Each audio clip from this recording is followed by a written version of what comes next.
Hi, welcome to MK Stat. Today topic is least cost method. ఇప్పుడు tie and degenerate solution అంటే టై అంటే ఏంట్రా అంటే మనం ప్రీవియస్ క్లాస్లో ఆల్రెడీ డిస్కస్ చేస్తున్నాం. ఇక్కడ చూడండి, ఈ లీస్ట్ కాస్ట్ మెథడ్లో మనం ఏం చెక్ చేసుకోవాలి? First supply demand, total supply total demand equal అవుతుందా లేదా, అంటే బ్యాలెన్స్డా అన్బ్యాలెన్స్డా ఫస్ట్ ఆఫ్ ఆల్ మనం చెక్ చేసుకోవాలి. ఓకేనా. సెకండ్ ఏంట్రా అంటే ఈ లీస్ట్ కాస్ట్ మెథడ్లో మనం ఏం చేస్తాం? ఫస్ట్ మినిమం వాల్యూ అనేది చెక్ చేసుకుంటాం. ఎక్కడ? కాస్ట్ మ్యాట్రిక్స్, అంటే ఇక్కడ ఈ బాక్స్ లోపల అంటే దీన్ని కాస్ట్ మ్యాట్రిక్స్ అంటారు. ఈ బాక్స్ లోపల మినిమం వాల్యూ చెక్ చేసుకుంటాం. ఇక్కడ చూడండి, మినిమం వాల్యూ ఏముంది? 0. అండ్ ఆల్సో ఇక్కడ కూడా జీరోనే ఉంది. కాబట్టి దీన్ని ఏమంటారు అంటే టై. ఓకేనా. లేదు, ఇక్కడ చూడండి 1, ఇక్కడ కూడా 1, టై. 2 2 2 2. ఓకేనా. ఈ విధంగా వస్తుంది. దాన్ని ఎవరు అంటాం అంటే టై అని అంటాం. ఓకేనా. డీజనరేట్ సొల్యూషన్ అని ఎప్పుడు అంటామో ఈ ప్రాబ్లంలో చూద్దాం. ఓకేనా. ఈ ప్రాబ్లం యొక్క ముఖ్య ఉద్దేశం ఏంటి? ట్రాన్స్పోర్టేషన్ యొక్క కాస్ట్ అనేది రెడ్యూస్ చేయాలి, అంటే తగ్గించాలి. అర్థమవుతుందా? ఆరిజిన్ నుంచి డెస్టినేషన్ మనం అనుకునే ప్లేస్కి ట్రాన్స్పోర్టేషన్ యొక్క కాస్ట్ ఏం చేయాలి అంటే మినిమైజ్ చేయాలి. అది మనం ఈ ప్రాబ్లం యొక్క ఉద్దేశం. ఓకేనా. ఆల్రెడీ మన ప్రీవియస్ క్లాస్లో ప్రాబ్లమ్స్ అనేవి డిస్కస్ చేస్తున్నాం. ఓకేనా. ఇక్కడ చూడండి, ఫస్ట్ ఆఫ్ ఆల్ మనం ఏం చెక్ చేస్తాం అంటే అర్థమైంది కదా. ఇక్కడ ఆరిజిన్ నుంచి ఫర్ ఎగ్జాంపుల్ D4 అనే డెస్టినేషన్ మనం పంపించాలి అంటే ఇక్కడ నుంచి ఇక్కడికి అయ్యే కాస్ట్ అనేది మనం తగ్గించాలి అని అర్థం. ఓకేనా. ఫస్ట్ ఆఫ్ ఆల్ మనం ఏం చెక్ చేసుకోవాలి? Total supply equal to total demand అవుతుందా లేదా చెక్ చేయాలి. అంటే బ్యాలెన్స్డా అన్బ్యాలెన్స్డా చెక్ చేసుకోవాలి. ఓకేనా. చెక్ చేసుకోండి. 10 + 8 18, 18 + 6 24. ఓకేనా. సప్లై వచ్చి టోటల్ వచ్చి 24. నెక్స్ట్ 4 + 6 10, 10 + 8 18, 18 + 6 24. కాబట్టి సప్లై ఈక్వల్ టు డిమాండ్ అయింది. కాబట్టి ఇక్కడ దీన్ని ఏమంటారు అంటే బ్యాలెన్స్డ్ ట్రాన్స్పోర్టేషన్ ప్రాబ్లం అంటారు. ఓకేనా. మనం చేసే మెథడ్ ఏంటంటే అంటే లీస్ట్ కాస్ట్ మెథడ్. మనకి ఈ కాస్ట్ మ్యాట్రిక్స్లో ఫస్ట్ మినిమం వాల్యూ ఏముందో చెక్ చేసుకోవాలి. ఏముంది? రో వైస్ చూసుకుంటారా అండి? ఫస్ట్ మినిమం వాల్యూ వచ్చి 0 ఉంది. ఓకేనా. సింగిల్ 0 ఉంటే ఇక్కడ అలొకేషన్ అనేది స్టార్ట్ చేస్తాం. కానీ ఇక్కడ 2 zeros ఉన్నాయి. ఏ 0 తీసుకోవాలి? ఇప్పుడు టై అయింది. ఇప్పుడు ఎలా చెక్ చేసుకుంటాం అంటే ఫర్ ఎగ్జాంపుల్ చూడండి, ఇక్కడ జస్ట్ నేను ఇక్కడ ఏముంది 0, ఇక్కడ అలొకేషన్ చేస్తున్నా. అంటే ఇక్కడ సప్లై 8 ఉంది, డిమాండ్లో ఎంత ఉంది? మనకి డిమాండ్ చెక్ చేసుకోండి 6 ఉంది. Which is the minimum value? చూసుకోండి, 6 ఈస్ ద మినిమం వాల్యూ. అంటే ఈ ప్లేస్లో మనకి 6 వస్తుంది. ఓకేనా. జస్ట్ మార్క్ చేసాను అంతే. నెక్స్ట్ ఇక్కడ 0 ఉంది. ఇక్కడ చెక్ చేయండి, డిమాండ్ వచ్చి 4 ఉంది, supply 10. Which is the minimum value? 4 is the minimum value. 4. ఇక్కడ ఈ రెండిట్లో అలొకేషన్స్లో ఏది maximum value? 6 is the maximum value. కాబట్టి 6 అనేది అలొకేట్ చేసుకుంటాం. Are you understand? అంటే 6 - 6 0, 8 - 6 2. ఓకేనా. మనకి డిమాండ్ ఇంక ఏం లేవు, 0. కాబట్టి కాలం వైజ్ అనేది క్యాన్సిల్. ఓకే. నెక్స్ట్ చూడండి, ఇంకా మనకి రిమైనింగ్ వచ్చి ఇక్కడ నెక్స్ట్ మినిమం వాల్యూ వచ్చి 0. కాబట్టి ఇక్కడ ఏం చేస్తామంటే అలొకేషన్ స్టార్ట్ చేస్తున్నాం. 4 10 which is the minimum value? 4 is the minimum value. కాబట్టి we allocate 4. 4 - 4 0, 10 - 4 6. ఓకేనా. ఇక్కడ 0 అయిపోయింది. కాబట్టి ఈ కాలం అనేది cancel. Are you understand? Next minimum value ఏది మనకి? 2. ఇక్కడ 2 ఉంది, ఇక్కడ 2 ఉంది, ఇక్కడ 2 ఉంది, ఇక్కడ 2 ఉంది. కాబట్టి టై. ఇప్పుడు మనం ఏం చేస్తాం? అలొకేషన్స్ అనేవి చూసుకొని దాంట్లో మ్యాక్సిమం అలొకేషన్ అనేది ప్రిఫర్ చేస్తాం. ఇక్కడ చూడండి ఎంత వస్తుంది? ఇక్కడ చూడండి, డిమాండ్ 6 ఉంది, ఇక్కడ 6. ఓకేనా. కాబట్టి ఇక్కడ ఎంత వస్తుంది? 6. ఊరినే రఫ్గా వేస్తున్నాం. నెక్స్ట్ ఇక్కడ చెక్ చేసుకోండి, 2 ఉంది, ఓకేనా. కాబట్టి ఇక్కడ చూడండి సప్లై 2 ఉంది, 8 ఉంది, ఏమొస్తుంది ఇక్కడ 2 వస్తుంది, ఓకేనా, మినిమం వాల్యూ. నెక్స్ట్ ఇక్కడ 2 కార్డ్ చెక్ చేసుకోండి, ఇక్కడ కూడా మనకి ఎంత వస్తుంది 6 వస్తుంది, ఎందుకంటే ఇక్కడ మనకి సప్లైలో 6 ఉంది, డిమాండ్లో 6 ఉంది కాబట్టి 6, ఓకేనా. నెక్స్ట్ ఈ 2 కార్డ్ చెక్ చేసుకోండి, ఇక్కడ 8 ఉంది, 6 ఉంది, ఇక్కడ కూడా 6. ఇప్పుడు కూడా ఏమైంది టై. ఎలా అయింది? ఇప్పుడు ఏం చేస్తాం, ఈ 2s ఉన్నాయి చూసారా, 4 ప్లేసెస్లో మనకి 2s అనేవి ఉన్నాయి. ఇంకోటి అలొకేషన్ చూసుకున్నా కూడా మనకి ఏంటి అంటే ఇక్కడ 3 ప్లేసెస్లో 6 వచ్చింది, అలొకేషన్స్లో కూడా 3 ప్లేసెస్లో మనకి ఈక్వల్ అయింది. అప్పుడు ఏం చేస్తాం అంటే రో వైజ్ చెక్ చేసుకుంటా వస్తాం. రో వైజ్ చెక్ చేసుకుంటూ వచ్చి ఫస్ట్ 2 ఎక్కడ స్టార్ట్ అవుతుందో చూసుకోవాలి. ఫస్ట్ చెక్ చేస్తున్నప్పుడు ఎక్కడ వస్తుంది, ఇక్కడ వచ్చింది, దీనికి ప్రిఫరెన్స్ అనేది ఇస్తాం. Are you understand?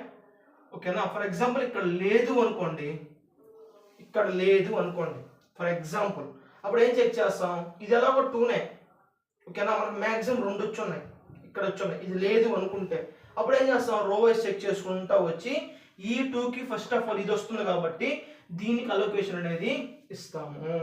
Are understand? మనకి ఇక్కడ లేకుండా ఉంటే ఫర్ ఎగ్జాంపుల్ చెప్తున్నా, కానీ ఇక్కడ మనకి 6 ఉంది కదా, ఫస్ట్ నుంచి ఫస్ట్ రో వైజ్ చెక్ చేసుకుంటూ వచ్చిన మనకి ఏమొస్తుంది, ఇక్కడ 6 వస్తుంది కాబట్టి దీన్ని అలొకేట్ చేస్తుంది. అంటే మనకి ఎంత వస్తుంది, సప్లై డిమాండ్ ఈక్వల్గా ఉంది కాబట్టి 6, ఓకేనా. ఈ ప్లేసెస్ అనేవి నేను రఫ్ చేసేస్తాను, ఓకేనా. 6 - 6 0, 6 - 6 0, కాబట్టి రో wise cancel, column wise cancel, ఓకేనా.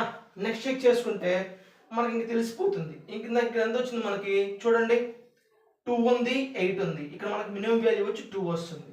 ఇక్కడ ఈ 2 దగ్గర చూడండి 8 ఉంది, 6 ఉంది, మనకు మ్యాక్సిమం ఏది ఇక్కడ 6 వస్తుంది, ఇక్కడ 2 వస్తుంది అలొకేషన్. సో మనకు మ్యాక్సిమం ఏం అలొకేషన్ వస్తుంది, ఇక్కడ 6 అనే అలొకేషన్ వస్తుంది, ఓకేనా. అప్పుడు ఏం చేస్తాం, 6 - 6 0, నెక్స్ట్ 8 - 6 2, ఇంకేమైనా జీరోస్ చూసుకోండి, ఇక్కడ జీరోస్ మొత్తం అక్కడ 0 వచ్చింది కాబట్టి ఆల్రెడీ ఇవన్నీ క్యాన్సిల్ అయిపోయాయి, ఓకేనా. ఇంకా మనకు లాస్ట్ ఈ ఒక్క మ్యాట్రిక్స్ మిగిలింది, ఇక్కడ 2 2, కాబట్టి అలొకేషన్స్లో 2 వేస్తున్నాను. 2 - 2 0, 2 - 2 0, ఓకేనా. అర్థమైందా? ఇప్పుడు ఫస్ట్ దానికి సంబంధించి చేసేసాం. టై వచ్చినప్పుడు చేస్తాం, దాంట్లో కూడా మళ్ళీ మ్యాక్సిమం అలొకేషన్ చెక్ చేసుకుంటాం కదా, దాంట్లో కూడా టై వచ్చినప్పుడు ఏ విధంగా చేయాలో మీకు నేను చెప్పాను, ఓకేనా. ఇప్పుడు చూడండి నెక్స్ట్ ఏం చేస్తాం, రిమ్ రిక్వైర్మెంట్ అనేది సాటిస్ఫై అవుతుందా లేదా చెక్ చేసుకోవాలి. ఏం చెక్ చేసుకోవాలి, రిమ్ రిక్వైర్మెంట్ అంటే ఏంట్రా అంటే number of allocations equal to m + n - 1. మనకి నెంబర్ ఆఫ్ అలొకేషన్స్ ఎన్ని వచ్చాయి చూడండి, 1 2 3 4 5. I understand? 1 2 3 4 5. Number of allocations వచ్చి 5 equal to m + n - 1 check చేయాలని చెప్పాను. m + n - 1 5 equal to m plus అంటే ఇక్కడ m అంటే ఏంటి, నెంబర్ ఆఫ్ రోస్. ఇవి రోస్ అంటే ఈ విధంగా, కొంతమందికి అవి కూడా డౌట్ ఉంటాయమ్మా, ఓకేనా. ఏదైనా నేర్చుకుంటే వస్తుంది, మీరు ఇబ్బంది పడకూడదు. ఇది రో అంటారు, అడ్డు వరుసలు అంటారు కదా తెలుగులో, ఇది రో. మళ్ళీ ఇవి లెక్కేస్తారు, డిమాండ్ సప్లై కాకుండా నేను చెప్పేది, ఓకేనా. 1 2 3 3 ప్లస్ n అంటే number of columns, 1 2 3 4 -1 5 equal to 3 + 4 7 -1 అంటే 6. ఇది ఈక్వల్ అయిందా, కాలం అంటే రిమ్ రిక్వైర్మెంట్ అనేది సాటిస్ఫై అనేది కాలేదు, ఓకేనా. దీన్ని ఏమంటారు అంటే డీజనరేట్ సొల్యూషన్ అంటారు. మనకి ఇచ్చింది చూసారా ఈ ప్రాబ్లం ఏంద్రా అంటే ఏ సొల్యూషను, డీజనరేట్ సొల్యూషన్. అంటే ఏం రాస్తాం అంటే the above solution is degenerate solution అని చెప్పి రాస్తాం, ఓకేనా. లాస్ట్ మనం ఏం చేస్తాం, total cost equal to already మన ప్రీవియస్ క్లాస్లో చెప్పాను ఏ విధంగా, 2 × 6 plus next 2 × 2 plus next 0 into 6 plus 0 into 4 plus 2 into 6 2 into 6 2 into 6 12 plus 2 2s are 4 plus 0 into 6 0 plus 0 into 4 0 plus 2 into 6 12 total ఎంత వస్తుంది 12 plus 4 16 16 plus 12 28 rupees. కానీ ఈ సొల్యూషన్ ఏంటి degenerate solution ఓకేనా ఇక్కడ ఏంటంటే మనకి ప్రాబ్లంలో to find initial basic feasible solution from the given problem అని చెప్పి ఇచ్చాడు అనుకోండి మనకి ఇక్కడ డీజనరేట్ సొల్యూషన్ వచ్చింది ఓకేనా మనకి ఏమొచ్చింది ప్రిమ్ రిక్వైర్మెంట్ సాటిస్ఫై కాదు నెక్స్ట్ ప్రాసెస్ మనం ఏం చేయాలి అంటే సెకండ్ మెథడ్ అనేది యూస్ చేస్తాం అంటే మోడీ మెథడ్ యూస్ చేసి ఇనిషియల్ బేసిక్ ఫీజిబుల్ సొల్యూషన్ అనేది క్యాలిక్యులేషన్ చేస్తాం ఎందుకు చేస్తున్నాం మనకి ఇక్కడ ఏమొచ్చింది మనకి డీజనరేట్ సొల్యూషన్ వచ్చింది అర్థమైందా 5 నాట్ ఈక్వల్ టు 6 వచ్చింది మనకి ప్రాబ్లంలో అర్థమవుతుందా to find initial basic feasible solution అడిగితే అప్పుడు మనకి ఇక్కడ రాలా ఈ మెథడ్ యూస్ చేసాం లీస్ట్ కాస్ట్ యూస్ చేయమన్నాడు యూస్ చేసాం మనకి రాలేదు అప్పుడు ఏం చేస్తామంటే Modi method ORR UV method use చేసి చేయాల్సి వస్తుంది Modi ORR UV method use చేసి ఈ ప్రాబ్లమ్ని అంటే ఇనిషియల్ బేసిక్ ఫీజిబుల్ సొల్యూషన్ని క్యాలిక్యులేషన్ అనేది చేయాలి ఓవరాల్గా ఇది అది నెక్స్ట్ అప్కమింగ్ వీడియోస్లో మోడీ మెథడ్ అంటే ఏందో అక్కడ చూద్దాం మోడీ మెథడ్ కానీ ఓఆర్ఆర్ యువి మెథడ్ అని కూడా అంటారు అప్కమింగ్ వీడియోస్లో చూద్దాం మీకు ఈ వీడియో కానీ నచ్చితే మీ ఫ్రెండ్స్కి షేర్ చేయండి అలాగే మీరు లైక్ చేసుకోండి ఈ ఛానల్ని సబ్స్క్రైబ్ చేయండి ఫర్ మోర్ అప్డేట్స్ కోసం ఓకేనా అప్కమింగ్ వీడియోస్ మీకు నోటిఫికేషన్ ద్వారా తెలుస్తూ ఉంటుంది మీరు వీడియోస్ అనేవి మిస్ అవ్వకుండా చూస్తారు థ్యాంక్ యూ